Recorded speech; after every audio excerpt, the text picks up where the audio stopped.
Out hero, just amazing player, and I love to see him play because he has so many creative ways to deal with opponent's pressure. I feel like he's always coming up with new creative situations out of disadvantage, and I like to see how he takes advantage of when players make mistakes. So Very innovative, let's see how Sergio goes. sound player. And a master of swordsman, got a few in his arsenal, but opting for the Sephiroth in a Pokemon trainer here. Here's that's going to go a little bit difficult to kind of stay at that mid-range against Squirtle, especially once he gets in, gets those combos going. Sephiroth may have a tough time, but right now just kind of taking it easy. Feeling they're going to connect, not too much action. Down throw, going to create a little bit of offstage pressure, and Sergio just kind of playing it cool right now. Yeah, I think already we're seeing like whenever Squirtle tries to get in, Ergio is using his sword to great effect. I mean, just zoning out those places that Squirtle wants to find the holes in his defense, but once Squirtle finds that opening, that's when the big combos are going to happen, the big damage. But now we're already switching to Ivysaur. It's interesting because that's Squirtle's considered one of those characters that's really good on getting on Sephiroth, but maybe hit this mid percent, didn't want to die to a wing smash attack. I mean, we saw it was kind of working out earlier. I think not quite finding his way in, but also a minute to get around some of these bigger moves. We saw that up smash go right over his head, but now opting for a little bit more of this long range game, going to challenge the sword with these razor leaves, and so far no one really giving an inch. As I say it, Sergio going to connect with that big back air, finally taking the first stock, but both these guys I think trying to play it safe, feel each other out a bit, not get too committal. We just see Sergio kind of holding down that mid range with Sephiroth's sword, and character by character, our guys trying to figure it out right now. Yeah, I mean, we're on the third character on this first stock, but still has not been able to find the kill. Just 100%. You could definitely get a kill with Charizard at this percent, obviously, if you have a good... Ooh. Yeah, I think we're starting to see, I think, a habit that comes out of a lot of Charizard players, right? Yeah, the double jump out the trainers corner. Where you lose that first stock, especially when you come back as Charizard, you kind of just want to make it happen, right? It feels like it's right there at your fingertips, but we see the percent starts stacking up. There's a reason Charizard is considered the worst of the three, right? Yeah. It feels nice knowing you have access to powerful moves like that, but most of the time, what you're giving up in exchange is not going to be worth it. Right now, it looks like a full stock deficit. Yeah. Puphs trying to find his way back in. I really feel like Puphs needs to figure out some way of taking advantage of when Sergio's in the corner, because every single time it feels like Sergio is not only getting out, but getting out and getting damage. It's like it's a just difficult task dance. though, right? Sephiroth, one of the better characters in the game at kind of playing around, semi-flanking off ledge. Very threatening to try and come near him. The tools he has access to just really make you second guess trying to force anything, even when he is in what should be a bad position, right? Yeah, absolutely. And some players opt to stick with the ledge trapping, but then even then he's using the Octo Slash to reset on ledge, and it's such a big hitbox. It's really hard to contest that, even for a character like Ivysaur, who has some decent range. Yeah, and especially if you're not fully confident, right? It's a massive threat. It feels like a big risk, and it just feels bad to get reversal from the ledge, right? What should be your advantage position, and that back air gonna take out the second stock, and Sergio sitting pretty at 138. Looking comfortable, rage on deck, so gonna have to be careful here for Puphs, and all right. We talked about the semi-planking, but sometimes you fall. That's why it's semi-planking. Yeah, semi-planking. All right, so a sliver of hope in this game one for Puphs here. Going to try to make something happen with the Squirtle once again. Perhaps caught a little bit onto Sergio's rhythm, but that falling up air going to keep him at bay. Yeah, and once again using this up air, and the Octo Slash catches the aggressive option for the I corner. thought he was going to wait out that drop. Going for the counter. Yeah, angle a little bit off there. All right, some Charizard damage coming out. Let's see if we can make something out of the advantage, but Sergio just going to come right back to the ledge. Yeah, it's still. I love this usage of the falling up air. Yeah. Normally, it's relatively hard to hit Squirtle with Sephiroth's moves. You have to do like a nair or something like that. But the falling up air is really, really good at catching with those corners. I think recognizing that the Squirtle's playing a little bit more airborne than might be optimal for trying to force their way in. On the Sephiroth through the falling up air once again, going to get the catch, and this is where Sergio gets dangerous, looking for these fairs and bears off stage. Very, very threatening, and not a whole lot that Venusaur can do safely to deal with it. Just going to have to avoid and try to find his way back, which he does.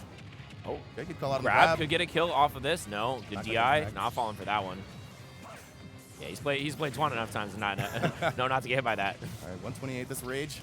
Going to be useful. Venusaur can definitely close out this stock, but a very difficult position to try to come back from. Wait it out, and yep, dangerous switch up there, and especially into Charizard. Even if that whiffed, you're still not out of the water yet. Sergio. It's hard to land. Charizard's air mobility is just really not good. Yeah. He gets that extra jump, but it's just so slow in the air. Rest in peace, Rock Smash. Oh, I love Rock Smash. Rock Smash was sick. Charizard was sick.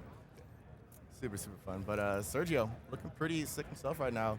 The Sephiroth looking calm, cool, and collected. Not getting overeager with anything, just kind of doing a great job holding that stage, forcing these offstage positions, right, and just letting the game really come to him, I think, right? I mean, Yeah, and kind of the ideal for a Sephiroth. Yeah, Let I them come to you was and about to say that. You know, they come at you, you stick them with a big sword. stick him with the pointy end. It's a simple game plan, but it's been effective for a long, long time. Yeah, I mean, swords have killed more people than basically anything.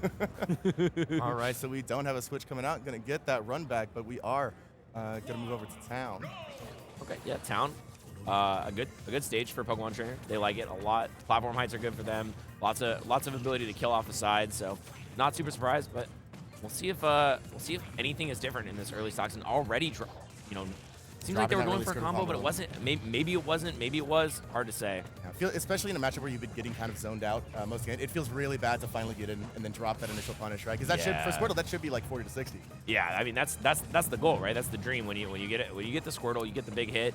You take that as far as you possibly can. But okay, finally, Sergio using these empty hops off stage, right? Just constantly threatening, smelling blood in the water, or find a side in the swing. And oh, that almost was dangerous. The water gun, had it been a slight tick earlier, might have gotten Sergio right in the middle of the blade dance. But still, just chilling. Both these players playing a relatively reserved neutral this game. I feel like once the stage transitions to this mostly platformless layout, it's difficult for either of them to really find their way directly in.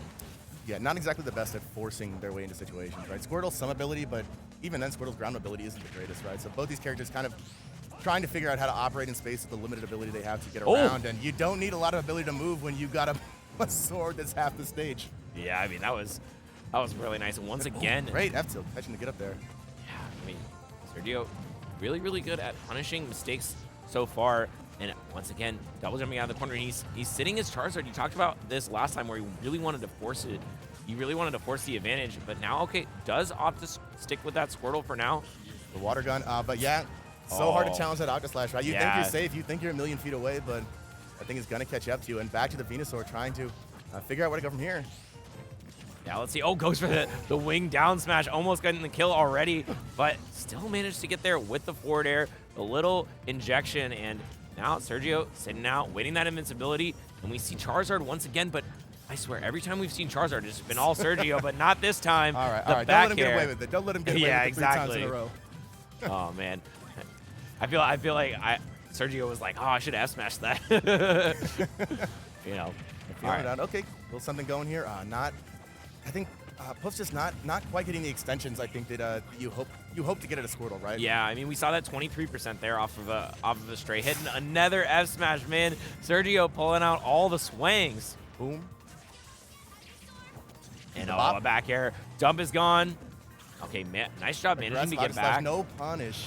Yeah, I think he was expecting Ivysaur to go a little bit low, but this time Ivy stayed high. And now it's going to have another lease on life, but he's at 100% already. I mean, this is looking incredibly really difficult. I mean, in general, Sergio seems to be getting the better of their neutral interactions, right? Just doing a solid job holding that space. But even when we're getting in with a Pokemon trainer here, I think we're just not getting the damage that is needed to make up for what's happening. And the F-tilt going to close it out, sweet and simple. Yep, forward tilt. That's the Sephiroth Classic. You're in the corner, going forward tilt. So good stuff. It's the boy Sergio. Yeah. Coming out here, repping it for NorCal, dropping the Sephiroth. Hopefully we see him back in later at some point. Maybe we'll get to see more of his colorful cast of swords.